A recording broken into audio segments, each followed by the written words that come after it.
Hello students, welcome to Magnet Brains. आज हम आपकी पाठ्य पुस्तक क्षितिज भाग 2 के चौथे चैप्टर जयशंकर प्रसाद जी का आत्मकथ्य पढ़ने जा रहे हैं। इसमें सबसे पहले हम समझेंगे पाठ का सार कि आखिर पाठ के अंदर है क्या, इनकी व्याख्याएं क्या हैं। तो उसके पहले हम पढ़ने से पहले ये जान लें कि आखिर ये लिखा क्यों गया और ये है क्या। सबसे पहले ये है कि जो हमारे जयशंकर प्रसाद जी हैं, ये एक पत्रिका का संपादन करते थे, हंस पत्रिका। तो उसमें क्या हुआ, एक बार बोला गया कि इसमें एक संस्करण निकालते हैं हम लोग, आत्मकथा, यानी आत्मकथा मतलब अपने ऊपर लिखी गई कथा। तो इस संस्करण में विभिन्न विभिन्न कवियों की जो है आत्मकथा छापेंगे। तो सबसे पहले उनके सभी सहकर्मियों ने बोला कि नहीं, सबसे पहले जयशंकर जी आप अपनी आत्मकथा लिखिए। मगर इससे वो सहमत नहीं थे, जयशंकर प्रसाद जी उससे बिल्कुल भी सहमत नहीं थे कि हम आत्मकथा लिखें। तो उन्होंने इसी संपर्क में, मतलब वो बोल रहे हैं आप लिखिए, वो बोल रहे हैं हम, वो नहीं चाहते कि हम लिखें। तो इसी जो है उधेड़ बुन में उन्होंने लिखा कि आखिर मैं आत्मकथा लिखता क्यों, क्या लिखूं मैं आत्मकथा में। उनके पास कुछ लिखने के लिए नहीं था। तो इसी उधेड़ बुन में ये पंक्तियां बनी उनसे। तो ये पंक्तियां क्या हैं अब हम जानते हैं। इसमें आपको उनके जीवन की कुछ झलकियां भी मिलेंगी कि वो क्यों लिख रहे हैं और क्यों नहीं लिखना चाहते थे। वो अपनी आत्मकथा, अपनी बाप बीती क्यों दूसरों को नहीं बताना चाहते थे। तो सबसे पहले क्या है, मधुप गुनगुनाकर कह जाता कौन कहानी अपनी। या मतलब कविता में सबसे पहले वो अपनी आत्मकथा लिखने के कारणों को बताते हैं कि मैं क्यों कारण मैं क्यों लिख रहा हूं। प्रत्येक मन रूपी, प्रत्येक हर व्यक्ति का जो मन है उसको तुलना किससे करी गई है, भौरे से। किससे करी है, भौरा। भौरा हर फूल पे बैठता है, उसकी सुगंध लेता है। उसी तरह हृदय हर किसी की जानकारी लेकर एकत्र करता रहता है, अच्छी बुरी सभी तरह की चीज़ों की फीलिंग को अपने अंदर एकत्र करता है।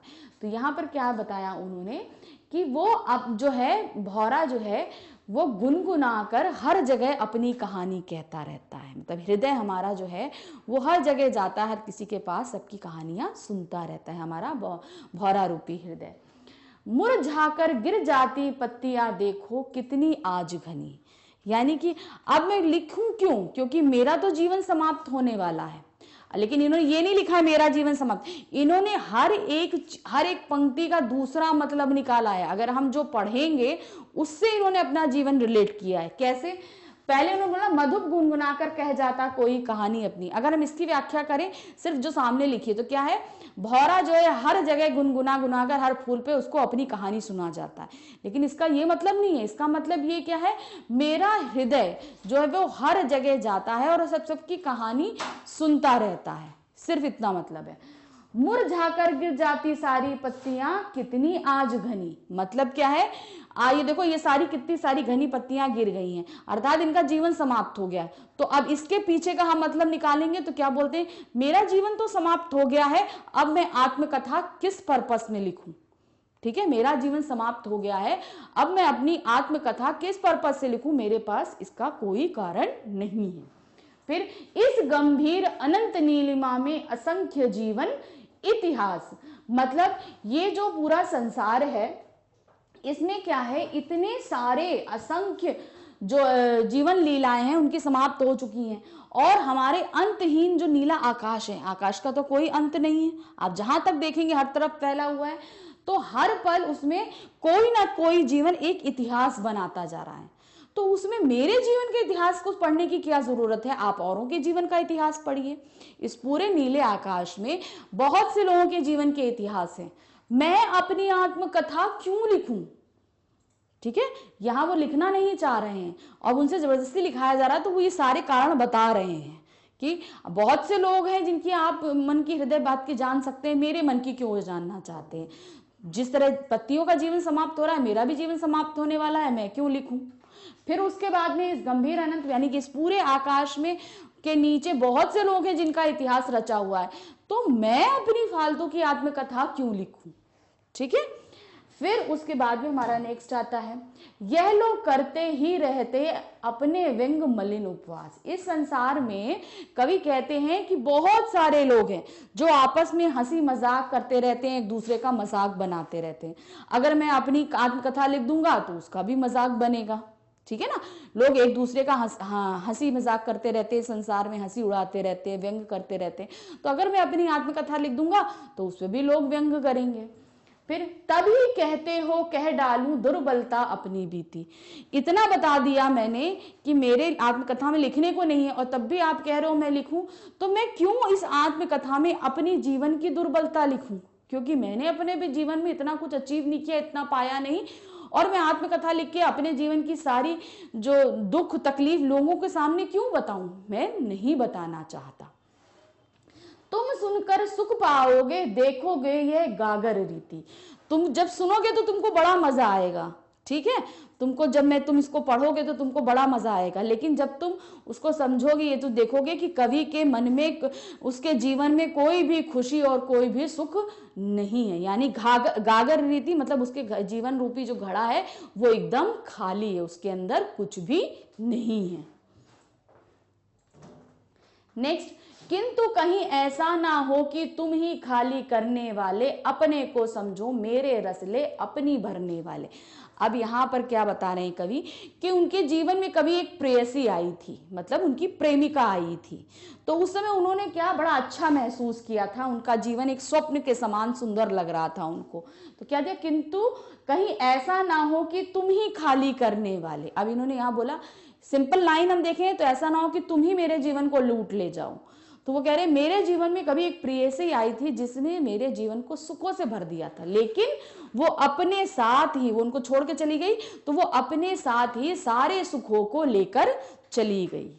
खाली करने का यहाँ दिया है ना, अपने को समझो मेरा रस अपनी भरने वाली, मतलब मेरे अपने साथ वो मेरे जीवन के सारे रसों को अपने साथ लेकर चली गई, सारा आनंद सारा मजा वो अपने साथ लेकर चली गई है। यह विडंबना अरी सरलते हंसी तेरी उड़ाऊं मैं, भूले अपनी या प्रवंचना औरों की दिखलाऊं मैं। मतलब यहाँ ये मेरे जीवन की विडंबना है, मतलब तकलीफ है कि मैं जो कुछ, विडंबना मतलब क्या होता है, ये हमारे जीवन की प्रकृति है कि हम जिसको बदल नहीं सकते, हमारी डेस्टिनी जिसे हम बोलते हैं, तो जिसे हम बदल नहीं सकते। ये मेरे जीवन की विडंबना है कि इन कमजोरियों का बखान अगर मैंने किया तो तुम हंसी उड़ाओगे, अगर मैंने तुम लोगों को ये सारी चीजें बता दी तो तुम हंसी उड़ाओगे मेरी। भूले अपनी प्रवंचा, तुम अपनी सब कुछ भूल जाओगे और मेरे दुखों में मजा लेने लगोगे, इस तरीके से होगा। और औरों को दिखलाओगे, मेरे दुखों में अब मजा लेने लगोगे, अपने दुखों को भूल जाओगे और अपने दुखों को छिपाकर मेरे दुखों को सबके सामने रख दोगे। जहां होता है ना हम अपने दुख दूसरों को दिखाते हैं, लेकिन जब हम छिपाना चाहते हैं तो हम क्या करते हैं, दूसरों की चीजें हम सामने देने लगते हैं। तो वही बोला कि जब तुम तकलीफ किसी को बताना ना चाहोगे तो उस समय तुम मेरी तकलीफ औरों के सामने रख दोगे। नेक्स्ट है, उज्जवल गाथा कैसे गाऊं मधुर चांदनी रातों की। अब वो बोलते हैं मैं उस समय को कैसे याद करूं जब वो प्रेयसी मेरे जीवन में थी। उज्जवल मतलब उज्जवल उस समय मेरा जीवन खूब चमक रहा था, खूब अच्छा था, तो वो उज्जवल गाथा मैं कैसे गाऊं, उन मधुर चांदनी रातों को मैं कैसे तुम लोगों को बताऊं। अरे खिलखिलाकर हंसने वाली उन बातों को, मतलब वो जब मेरे जीवन में थी तो वो खूब खिलखिलाकर हंसती थी और मेरा जीवन भी उसकी खिलखिलाहट से हर समय महकता ही रहता था। मिला कहाँ वह सुख जिसका मैं स्वप्न देखकर जाग गया, मतलब जितने टाइम तक वो था वो मेरे लिए सिर्फ एक अब स्वप्न रह गया, क्योंकि अब मैं जब जागता हूं अपने आप को देखता हूं तो वो मेरे जीवन में नहीं है। मतलब वो प्रेयसी जब तक उनके जीवन में थी वो जीवन काल इन्होंने स्वप्न के रूप में बताया, क्योंकि जैसे हम आंख खोलते हैं स्वप्न तो गायब हो जाता है, तो उसी तरीके से आज जब वो लिख रहे हैं तो उन्हें उसका वो जीवन काल एक स्वप्न की तरह लगता है कि आज मैं वो सब चीजें जैसे लगता है कि मैं एक स्वप्न देख रहा था। आलिंगन में आते आते मुस्काया कर जो भाग गई, और जब मुझे लगा आलिंगन में मतलब होते ना, आलिंगन मतलब जब वो मेरे बाहों में आते आते वो भाग गई का मतलब यहाँ पर क्या दिया है कि ऐसा लगा कि अब वो सारे जीवन मेरे साथ रहेगी और मेरा जीवन हमेशा इतना सुंदर और महकता रहेगा। जब मैं इस चीजों की कल्पना करने लगा था ठीक उसी समय वो मुझे छोड़कर मेरे जीवन से चली गई। फिर नेक्स्ट, जिसकी अरुण कपोलों की मत वाली सुंदर छाया से, अब उसके रूप सौंदर्य का वर्णन कर रहे हैं कि वो किस तरीके से थी क्या था, उसके अरुण कोपल यानी कि उसके गालों, उसके गाल जो है ना, कोपलों की मत वाली सुंदर छाया, मतलब उसके जो गाल थे वो इतने सुंदर थे कि मानो, दूसरा अनुरागनी उषा लेती थी निज सुहाग मधुमाया से, मतलब उसके चेहरे की जो लाली थी वो लालिमा कहाँ से आती थी, जब सुबह सुबह सूरज उगता है, जब सूरज नहीं दिखता सिर्फ आसमान में लालिमा दिखती है, तो वो समय हमारा क्या कहलाता है, उषा का समय कहलाता है। हम उसको प्रातः काल बोलते हैं, नो वो प्रातः काल नहीं होता, जब सूरज निकल आता है तो वहां से प्रातः काल का समय शुरू होता है।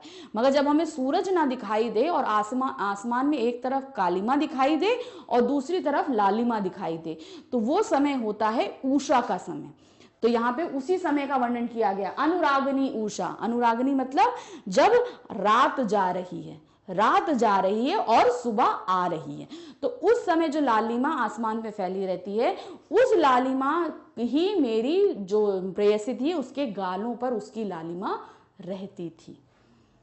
उसकी स्मृति पायेथ बनी थके पथित की पंथा में, सीवन की उधेड़ कर देखो क्यों मेरी कंथा को। मतलब यहाँ पर क्या दिया है उन्होंने, वो उसकी स्मृति, उसकी याद जब मैं आज भी करता हूं तो मुझे ऐसा महसूस होता है जैसे एक यात्री जब थक जाता है, थक के छां में बैठ के ठंडा ठंडा जल पीता है ना, तो उसको बहुत सुकून मिलता है। तो वही हाल आज मेरा होता है, जब मैं आज के जीवन की भाग दौड़ को छोड़ के जब उसकी यादों में डूब जाता हूं, तो मुझे वही सुकून मिलता है जो एक राही को ठंडी छांव में मिलता है। अब वो क्या कहते हैं, सीवन को उधेड़ कर देखो क्यों मेरी कंथा को, जिन दुखों को मैं सी चुका हूं, जिन दुखों को मैं भूल चुका हूं, तुम उनको क्यों उधोड़ उधोड़ को देखना चाहते हो मेरी कथा को। तुम उनको मत उधेड़ो, जो मेरे अंदर समाया हुआ है, तुम उधोड़ोगे तो मेरे को तकलीफ होगी। तो वही बोलते हैं कि जो जख्मों को मैं सी चुका था उनको तुम उधेड़ कर मेरी कथा को देखने की कोशिश मत करो। छोटे से जीवन को कैसे बड़े कथाएं आज कहूं, मैंने उसके साथ जो कुछ महसूस किया, जो कुछ पाया, मैं आज इतने छोटे से जीवन में उसको बयां नहीं कर सकता। जितना अच्छा मैंने समय उसके साथ बिताया, अगर मैं उसको वाचने बैठूं तो ये मेरा बचा कुचा जीवन भी उसके लिए छोटा है। नेक्स्ट, क्या यह अच्छा नहीं कि औरों की सुनता मैं मौन रहूं। तुम्हें क्या ये ठीक नहीं लगता कि जब मैं कहना नहीं चाहता अपनी आत्मकथा तो तुम मुझे मौन रहने दो और मैं औरों की सुनता रहता हूं। क्यों तुम मेरी सुनना चाहते हो, मैं तुम्हें अपनी नहीं सुनाता। अच्छा है कि मैं मौन रहूं और दूसरे लोगों की बातों को सुनता रहूं। सुनकर क्या तुम भला करोगे मेरी भोली आत्मकथा। अगर मैंने मान लो सपोज तुम्हें अपनी आत्मकथा सुना भी दी तो तुम क्या करोगे उसको जानकर। मेरी तो इतनी छोटी सी भोली सी आत्मकथा है, तुम्हें उससे कुछ भी प्राप्त नहीं होगा। अभी समय भी नहीं थकी सोई है मेरी मौन व्यथा। अभी ये समय नहीं है कि मैं उसको पूर्ण रूप से तुमको सुना दूं। अभी वो थकी हुई है, अधूरी है, अभी उसको पूर्ण होने दो, जब वो पूर्ण हो जाएगी तो मैं तुमको सुना दूंगा। तो इस तरीके से हमने अभी आपको जयशंकर प्रसाद जी की आत्मकथ्य, बहुत ही फेमस है ये आत्मकथा। क्यों?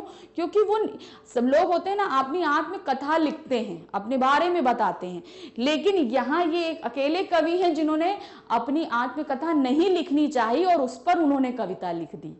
ये अकेले ऐसे कवि हैं, इसलिए ये बहुत इंपॉर्टेंट माना जाता है और इसको पढ़ने के लिए बहुत से रीजन होते हैं। इसलिए आप लोग बहुत जगह कंफ्यूज हो गए, लाइंस कुछ कह रही हैं और उसके पीछे छिपे भाव कुछ और हैं। इसलिए इस वीडियो को आप लोग बार बार अगर देखेंगे तो उसके पीछे के छिपे भावों को आप बहुत अच्छे से देख पाएंगे।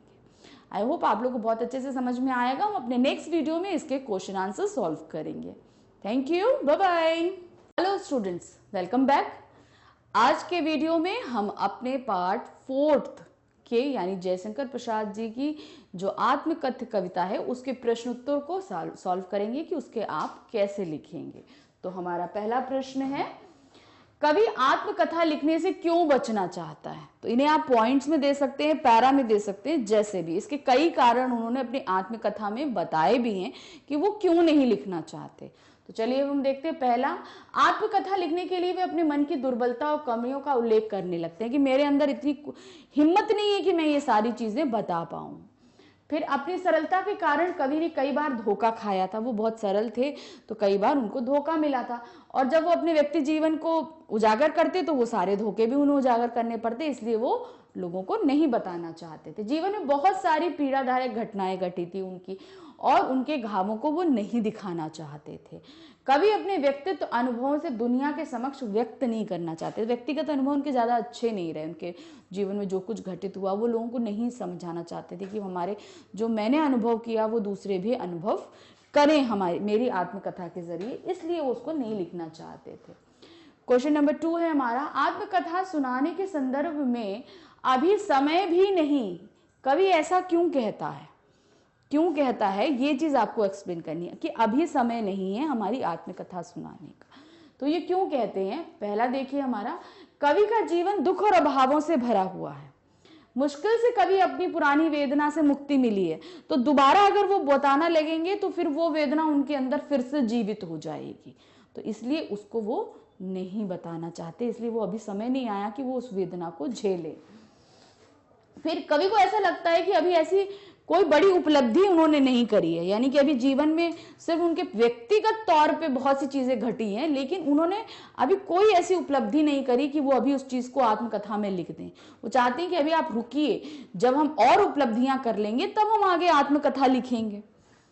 फिर नेक्स्ट क्वेश्चन हमारा क्या दिया है, स्मृति के पाथेय बनाने से कवि का क्या आश्रय है? सबसे पहले पाथेय मतलब रास्ते का भोजन। जब हम कहीं जाते हैं ट्रैवल के लिए जाते हैं ना, तो घर से भोजन बना के हम अपने साथ लेकर जाते हैं, तो वो क्या कहलाता है? पाथेय कहलाता है कि हम बाहर का नहीं खाएंगे, हम घर का खाएंगे। तो वो जो होता है उसको लेके जाते हैं और वही पूरे रास्ते सहारा होता है उसका, तो वो उसके बारे में बताते हैं। तो पाथेय मतलब यात्रा के दौरान यात्री को सहारा देता है। तो स्मृति, जितनी उनके अंदर स्मृतियां थी वो अब उनके जीवन का सहारा हैं। तो अगर वो सबके लिए उजागर कर देंगे तो वो अपनी व्यक्तिगत नहीं रह जाएंगी, वो सार्वजनिक हो जाएंगी। इसलिए इससे का उनका तात्पर्य था कि वो सारी स्मृतियां जो हैं वो उनके आगे जीवन के लिए सहारा हैं, जिस प्रकार से पथिक के लिए भोजन सहारा होती है। तो आप ये एग्जाम्पल देकर आप इसको एक्सप्लेन कर दीजिएगा। फिर नेक्स्ट, भाव स्पष्ट कीजिए। भाव स्पष्ट करना मतलब आपको अर्थ बताना है, सिंपल सा चीज है। जो पंक्तियां दी हैं उसके अर्थ बताने हैं आपको। मिला कहाँ वह सुख जिसका मैं स्वप्न देखकर जागा करता था, आलिंगन में आते आते मुस्कुराकर जो भाग गया। अब मैंने आपको इसके पहले वाले वीडियो में इसकी आपको व्याख्या बताई हुई है, सेम व्याख्याओं को आप यहाँ पर एक्सप्लेन कर सकते हैं। इसी तरह दूसरा क्या दिया है, जिसके अरुण कोपलों की मतवाली सुंदर छाया में अनुरागनी उषा लेती थी निज सुहाग मधुमाया में। सेम ये हमारी सेकेंड लास्ट पैरा की जो है वो स्टार्टिंग की 2 लाइंस थी, आप इनको वही व्याख्याएं आप यहाँ पर लिख देते हैं। भाव स्पष्ट करने का मतलब सिंपल है कि आपको उसका अर्थ लिखना है कि क्या कह रही हैं वो पंक्तियां। फिर उसके बाद में नंबर 5 है, उज्जवल गाथा कैसे गाऊं मधुर चांदनी रातों की, कथन के माध्यम से कवि क्या कहना चाहता है? उज्जवल गाथा मतलब जो उस समय जब उसकी प्रेयसी उनके साथ थी, तो उस समय की जो यादें हैं वो उनके लिए बहुत उज्जवल चमकीली थी, ठीक है ना, बहुत उनके जीवन को प्रकाश में उस समय करा था। तो वो मधुर चांदनी थी, जैसे चांदनी रात में चांद से चांदनी सब कुछ अच्छा लगता है, उज्जवल लगता है, तो उस समय जब प्रेयसी उनके साथ थी तो वो समय उनके लिए बहुत उज्जवल था। तो उस समय की व्याख्या से आप जो है वो सारी चीजें व्याख्याएं इस लाइन के जरिए वो करना चाहते थे। तो ये लाइन आपको सारी बतानी है। फिर नेक्स्ट है, आत्मकथ कविता के काव्य भाव की विशेषताएं उदाहरण सहित लिखिए। अब आत्मकथ्य जो लिखा गया है ये खड़ी बोली में लिखा गया है, ठीक है, इसीलिए आप लोग को पढ़ते समय और समझते हैं। खड़ी बोली का ये मतलब ही होता है कि हम जो कुछ कह रहे हैं उसके पीछे भाव छिपे होते हैं। हम बोलेंगे कुछ और मगर उसका मतलब किसी और, मतलब हम बोल रहे हैं आपके लिए लेकिन इशारा किसी तीसरे की तरफ होता है। ये खड़ी बोली की मेन विशेषता है और यही जो है जयशंकर प्रसाद जी की कविताओं में आपको देखने, इस आत्मकथ्य में आपको देखने के लिए मिली है। कैसे? प्रस्तुत कविता खड़ी बोली हिंदी भाषा का प्रयोग है। खड़ी बोली टफ होती है थोड़ी सी, लेकिन बस ये समझने भर की देर होती है। फिर उसमें क्या है, अपने मनोभावों की सजीवता लाने के लिए कवि ने ललित, सुंदर, नवीन बिंबों जैसे प्रयोग किया है। ऐसे बहुत से शब्दों का प्रयोग किया है जो उनमें विशेषता प्रकट करती हैं। लेकिन एक चीज ध्यान रखिए, इसमें अलंकारों का प्रयोग ज्यादा नहीं होता। ब्रज भाषा में हम जब उपमा देते हैं तब अलंकार दे सकते हैं, सुंदरता ला सकते हैं, लेकिन खड़ी बोली अपने आप में सुंदर होती है क्योंकि हम इधर उधर के उदाहरणों को लेते हैं, तो इसलिए वो अपने आप में सुंदर होती है, इसलिए उनमें हम अलंकार या समास बहुत कम इस्तेमाल करते हैं। फिर इनमें नवीन शब्द मतलब नए शब्द यानी जो खड़ी बोली में नहीं है, उन्हें दूसरी भाषाओं से इसमें मिलाया गया है। ठीक है। फिर उसके बाद नेक्स्ट क्वेश्चन है, एक ही क्वेश्चन का से पार्ट है, छायावाद की प्रमुख विशेषताएं। अब क्या है, ये छायावाद के कवि थे। ठीक है, जयशंकर प्रसाद जी छायावाद के कवि थे और उसकी विशेषता होती है मानवीयकरण। हमने वहां पर आपको समझाया था ना, कहाँ मानवीयकरण था। यहाँ पर बहुत जिन चीजों को हम मानव के साथ रिलेट करते हैं, वहां पर मानवीय, प्रकृति की चीजों को हम मानव के साथ रिलेट करने लगते हैं तो वहां मानवीयकरण अलंकार होता है। तो उन पंक्तियों को छाट के हम यहाँ पर लिख देंगे। फिर अलंकारों के प्रयोग से काव्य सौंदर्य बढ़ाया गया। हमने कहा बोला अलंकार होते हैं लेकिन बहुत कम होते हैं। तो यहाँ देखिए अलंकार, पुनरुक्ति अलंकार जहाँ पे 2 बार हुआ। अरुण कोपल में रूपक अलंकार है आपका, और मौन मेरी मौन अनुरागी उषा अनुप्रास, यहाँ पर आपका अनुप्रास अलंकार है। तो अलंकार बहुत कम मिलेंगे, अगर आप छाटोगे तो इजिली मिल जाएंगे। जैसे रूपक, उत्प्रेक्षा, ये सारे आपको बहुत कम मिलते हैं। ठीक, तो अब हमारा नेक्स्ट क्वेश्चन है, लास्ट क्वेश्चन नंबर 7। कवि ने जो सुख का स्वप्न देखा था, मतलब किसके साथ स्वप्न देखा था? अपनी प्रेयसी के साथ वो स्वप्न देखा था, उसे कविता में किस रूप में अभिव्यक्त किया है? जो लाइन याद है हमने बताई थी कि उज्जवल भविष्य हमने देखा था, एक स्वप्न देखा था जब तक वो मेरे साथ थी, तो वो पूरे वक्तव्य को आपको यहाँ पर छाप देना है, पूरा अच्छे से उसको देखना है और ये चीज को आपको समझना है कि वो जब प्रेयसी उनके साथ थी तो उनका जीवन कैसा था। हर समय मधुर, हर जगह मधुरता थी, उज्जवल चांदनी फैली हुई थी चारों तरफ।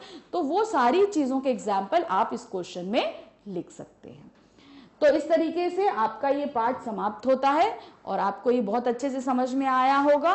बहुत ध्यान लगा के इसको एक बार आप पढ़िएगा वीडियो अपने सामने बुक ओपन करके, तो आई होप उसे बहुत अच्छे से समझ में आएगा। क्योंकि ये खड़ी बोली है इसलिए समझने में थोड़ी सा टाइम लगता है, लेकिन जब आप ध्यान देंगे तो आपको बहुत ईजी लगने लगेगा। अब जैसे आपने बहुत फायदा उठाया, इसी तरीके से आपके बहुत से फ्रेंड्स, आपके भाई बहन इनका फायदा उठा सकते हैं। वो किसी भी क्लास में पढ़ते हो, क्लास 4 से लेकर 12 तक का सारा मटेरियल आपको हमारी वेबसाइट magnetbrains.com पे मिलेगा। इसके अलावा आप इसके वीडियोस यूट्यूब पे भी देख सकते हैं। Okay, thank you, bye bye.